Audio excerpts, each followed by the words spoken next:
Say goodbye to white picket fences. Say hello to palm trees and Benzes. They say you gotta fall, they have it all. Grüß dich, das ist die Nashitra und herzlich willkommen zu einem neuen Let's Play, und zwar Let's Play Ombre. So. Können jetzt aufladen. Und ja. Also. Das letzte Mal haben wir erfahren, dass sie eigentlich das Zimmer, also falls ihr wissen wollt, was letztes Mal passiert ist, dann schaut in die letzte Folge rein. Und ja, da ist eine neue Routine beginnt dann. Die neue Routine hat die kleine Amber schon im Griff. Es steht nur außer Frage, dass sie nicht ein kleines Mädchen bleiben wird. Sie wird so schnell wie möglich groß werden. Wie ein Schmetterling, eine Schönheit verflucht durch ihr vergängliches Leben. Und so beginnt eine Art Adoleszenz.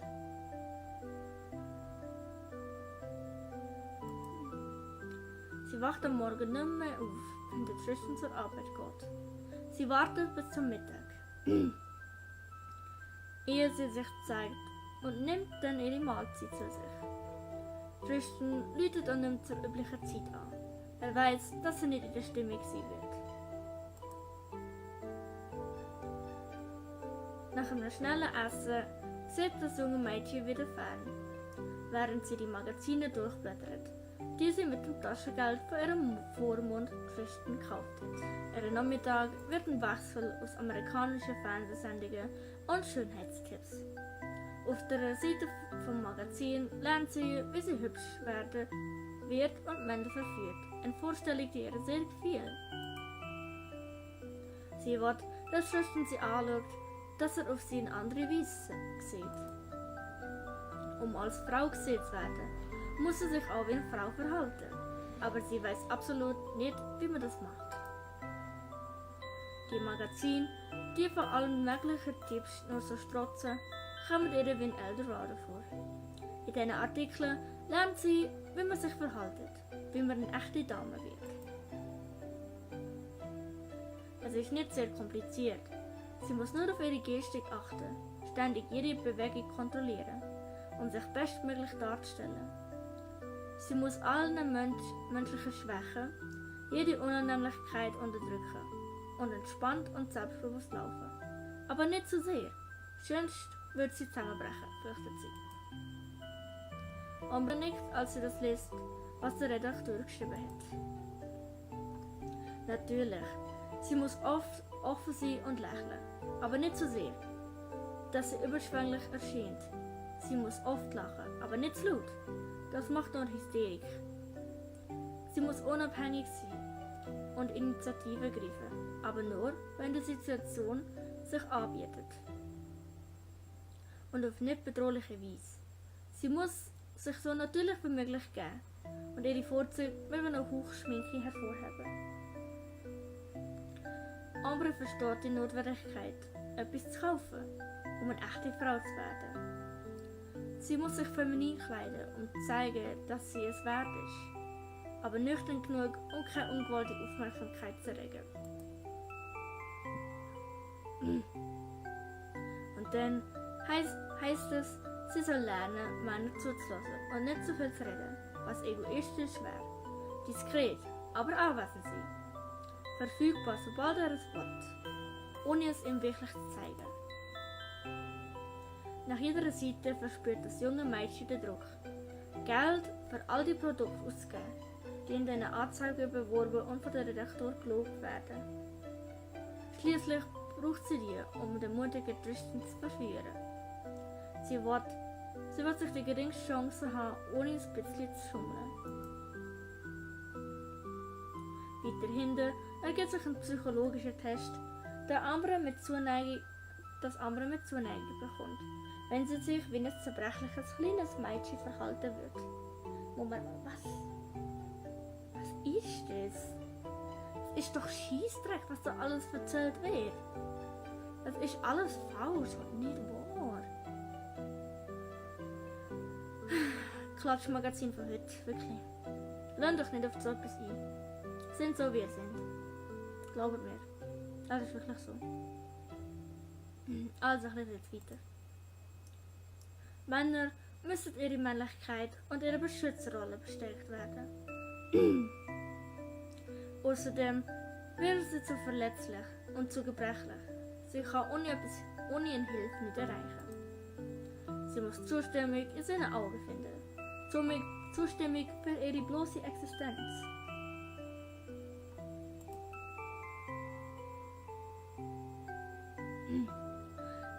Wenn er mich für schön hält, werde ich dann schön sein, wie auf seinem Foto. Und so verbracht Amber ihren Nachmittag damit, Tipps aus Frauenzeitschriften zu lesen und zu lernen, wie man sich schminkt.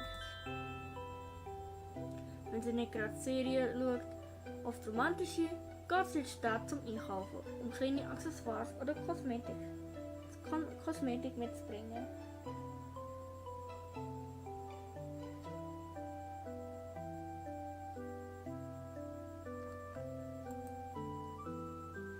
Die Stadt verspürt wie ein Fernseher ständig Bilder von absolut und unendlicher Liebe. In einer perfekten, reingegangenen Liebe, wie in Drogen, in Verpflichtung, ein makelloses Vergnügen und ein Befehl. Jedes Plakat verkauft denselben Traum, ohne so klischeehaft. Oh so klischeehaft, oh so begehrenswert. Es wird Jagd nach den Märli-Formeln und sie lebt glücklich bis ans Ende ihrer Tage in Reichtum und mit vielen Kindern. Die Heldinnen aus Romanen und Filmen verfolgt alle dasselbe Ziel: das Verlangen nach Profit, Reichtum und Luxus. Ein Leben, wo alles einfach ist, aber was alles seinen Reiz verloren hat. Ein langweiliges und oberflächliches Leben. Eine ewige Maskerade.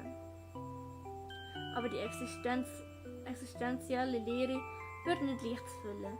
Man muss nur konsumieren und konsumiert werden. Man muss nur seine Seele verkaufen, um noch mehr auszugeben. Die Spuren der Natur zu beseitigen, deren lächerlichen Körper zu verstecken. Zu persönlich, zu imperfekt, zu real. Und sie durch einen himmlischen Mantel, eine Illusion zu ersetzen. Man muss nur ohne Zurückhaltung ausgeben, um das Sparschwein seiner Träume zu erreichen. Eine bloße Maschine, die Schien und die schwachen Orgasmen ausspuckt, um sich wie ein Diamant darzustellen. Ein schön leuchtendes Accessoire, das jeder im Wohnzimmer hasst. Man muss nur seinen eigenen immateriellen Wert zerstören und ihn durch kaltes Bargeld ersetzen. Und dann muss man sich nur in Untätigkeiten ahlen, in seinem Käfig im Kreis laufen, ohne Sinn auf würdige Weise weiterzuleben. Wie eine verlorene Seele umherwandern, verkleidet als Clown, der rot tropft, ein trostloser Automat. Man muss das Loch füllen, die Abwesenheit des Lebens, die Krankheit, die einem das Blut sucht. Alle Glaubwürdigkeit mit Geld und mit immer mehr Geld.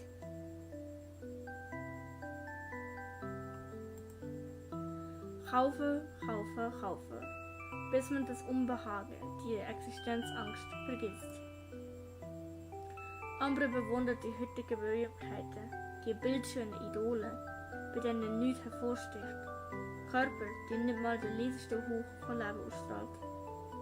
Diese uninspirierten Songs, die einen permanenten Zustand des Vergnügens glorifiziert. Vergnügen ohne Arbeit. Wie maßfertige Barbie-Puppen, Dutzende Klone, verschmalzen alle diese Berühmtheiten zu einem einzigen Grundsatz der Schönheit, die als unübertrefflich gilt.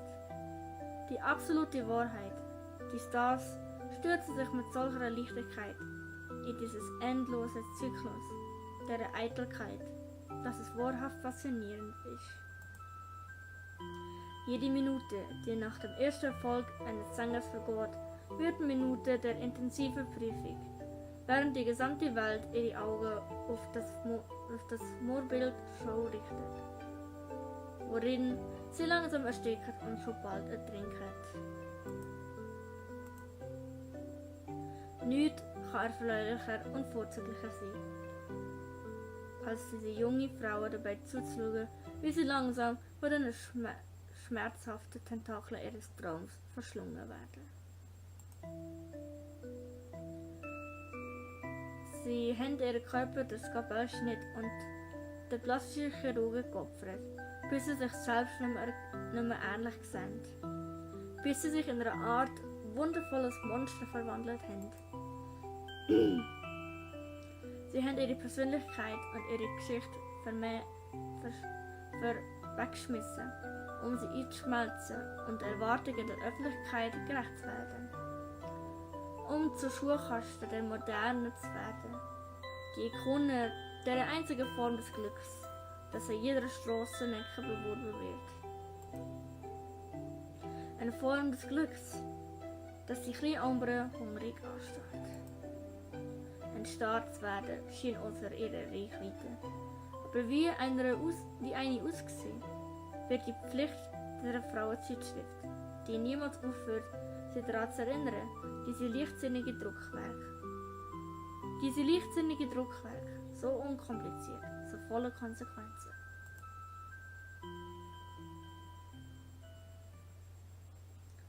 Als Tristan Mallory am Ende seines Arbeitstags heimkommt, findet Ambre vor, die versucht, ihm ein leckeres Mahl zu kochen. Ambre wird immer elegant, lechzend danach, immer perfekt ausgesehen, wie eine perfekte kleine Hausfrau, mit starker Persönlichkeit. Ja gut. Er vermisst den unschuldigen Tag schon lange nicht mehr. Aber um ganz ehrlich zu sein, versteht er nicht mal, warum sich das junge Mädchen solche Mühe gibt, ein perfektes Wesen zu sein. Eines Abends, als sie das übliche Gericht kocht, dessen Rezept im Fernsehen empfohlen wird, feiert er seinen Geburtstag, begleitet von Kerzenschein, und wagt sich zu fragen: Aber Ambre, warum machst du das alles für mich? Die ehrliche Frage trifft sie wie einen Tonenziegelstein. Seine absolute Unverständnis klingt wie eine Beleidigung. Sie hat vermutlich Stunden im Bad verbracht, um sich aufzuhübschen, um fit und frisch zu erscheinen. Und sie hat vermutlich Stunden damit verbracht, das Haus bis auf die kleinste Ecke sauber zu machen, bis es makellos ist. Sie hat vermutlich Stunden mit dem Dekorieren verbracht, um sich um seine ach so gute Brot zu kümmern. Hat fleissig Gemüse geschnitten und er fragt, warum sie sich solche Mühe gibt. Das Messer in der Hand fliegt laut zu Boden. Das Metallgeräusch wird wie ein böses Omen.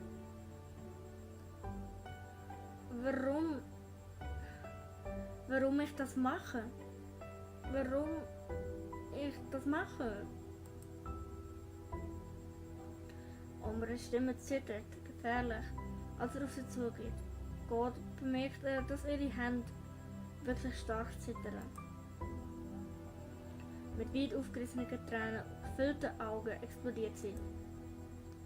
Weil ich will, dass du mich liebst, dass du mich anschaust. Warum schaust du mich nie an? Bin ich nicht gut genug? Ist es das? Ich werde nie so gut sein, wie sie es ist, oder? Sie? Aber Ambre, von wem redest du? Verblüfft nimmt Tristan sie den Arm, so fest er kann. Nein, er kann es wirklich nicht verstehen. Er kann das heftige und plötzliche Schluchzen nicht verstehen. Beruhigt durch seine Geste wird Ambre sich erklären. Es tut mir leid. Ich werde sie nie ersetzen können. Wenn versuchst du zu ersetzen? Ambre, sag es mir. Deine Frau. Ich habe gesehen, dass es dich sehr traurig macht, dass sie gegangen ist. Ich wollte dich wieder zum Lächeln bringen. Ich wollte ihren Platz innehmen, damit du sie vergessen kannst. Für eine Sekunde braucht er, wird Tristan Mallory außer Atem. Es ist so surreal. Er wird sich kneifen, um sicherzustellen, dass er nicht träumt. Aber nein. Der Schmerz in seiner Brust wird viel zu real. Zu schmerzlich tief.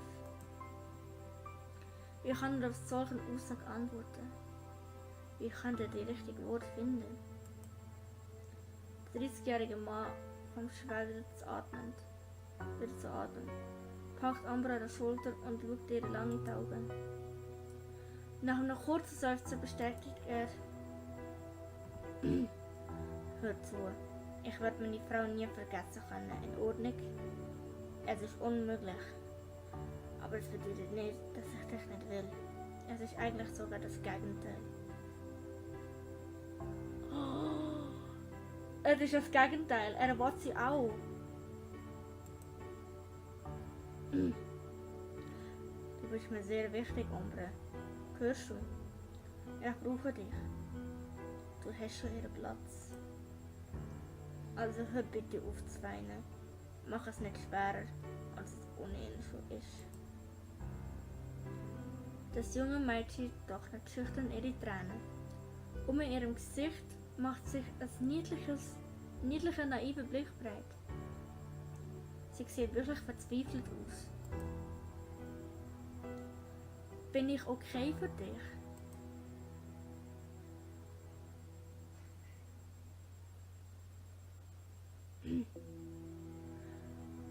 Was hat dich glauben lassen?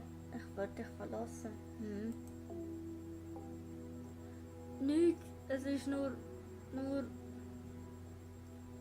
Du scheinst sie so sehr geliebt zu haben. Ich bin ein bisschen eifersüchtig. Warum das? Ich weiß es nicht.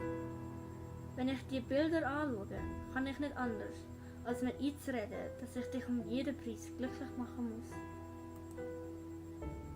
Ich glaube, ich liebe dich.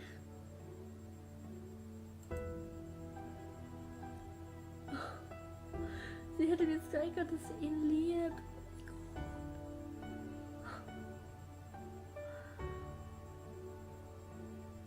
Tristan spürt, wie all der Mut und die Entschlossenheit, die er so eifrig aufgebaut hat, über Nacht dahin schmilzt. Und er fängt an, auch zu schluchzen. Aber ich liebe dich doch auch. Ich habe dich doch schon so lange geliebt. Ich liebe dich so sehr, dass es mich krank macht. Wirklich? Du behandelst mich nicht wie ein Kind. Natürlich nicht. Dann beweis es. Wie meinst du? Entschuldigung? Was meinst du? Zeig mir, dass du mich als wahre Frau siehst.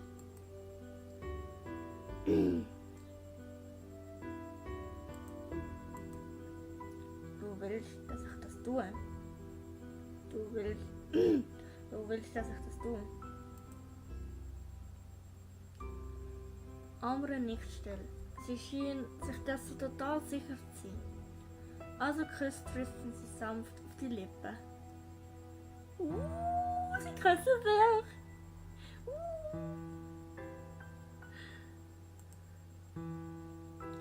Das warme und schöne Gefühl steht im Kopf. Ein paar Sekunden lang kommt es ihm vor, als hält er seine Frau in den Armen. Als wäre sie wirklich zurückgekommen. Die zarte Haut, die sie so köstlich nach Vanille duftet, erinnert ihn an glückliche Tage. Lange Nachmittage mit gerechter in der Sonne, friedliche Abend unter dem Licht der Sterne oder am Feuer. Moment unter dem Regenschirm, um sich vor dem Sturm zu schützen. sie ist da. So nah und doch so weit entfernt. Zum Greifen an. Er muss nur noch seine Augen schließen. Und an den Traum glauben. Die Illusion lächelt ihn leicht an. Er ist an seiner Grenze und umarmt sie.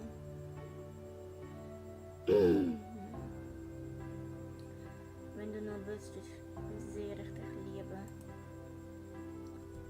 Es gibt so viele Dinge, die er ihr gerne sagen wird. So viel, dass die Flut eurer Wörter seine Kehle blockiert und nicht rauskommt. Da ihm die Worte fehlen, zeigt er ihr seine Gefühle mit seinem Körper.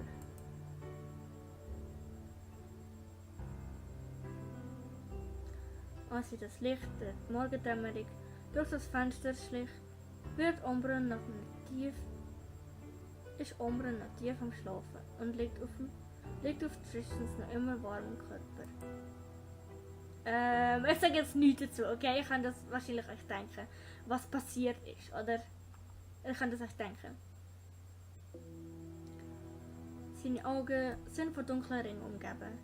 Die schwer der Reue, eine Schöpfung, die er nicht loswerden kann. Er schaut sie mit einem traurigen Lächeln auf dem Gesicht an.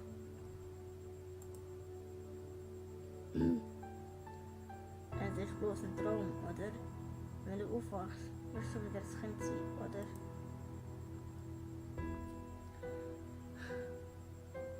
Die einzige Antwort, die er bekommt, ist ein leises Stöhnen. Er wird schwach bei dem gelassenen Gesicht und küsst sie auf ihre frische Wange.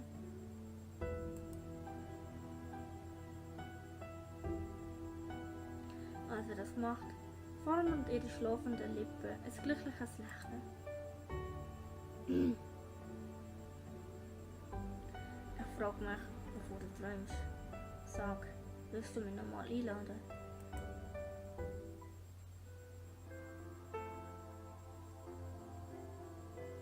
So. Das war es mit Ombre. Und wir werden in der nächsten Episode erfahren, was nach dieser guten und aufregenden Nacht passiert ist.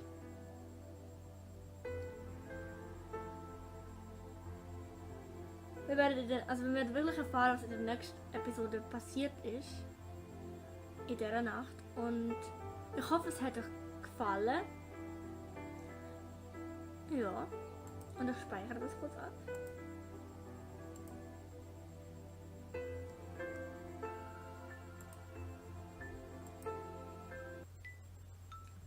So, ich hoffe, es hat euch gefallen und ich wünsche euch einen schönen Morgen, Mittag oder Abend und tschüss, ciao.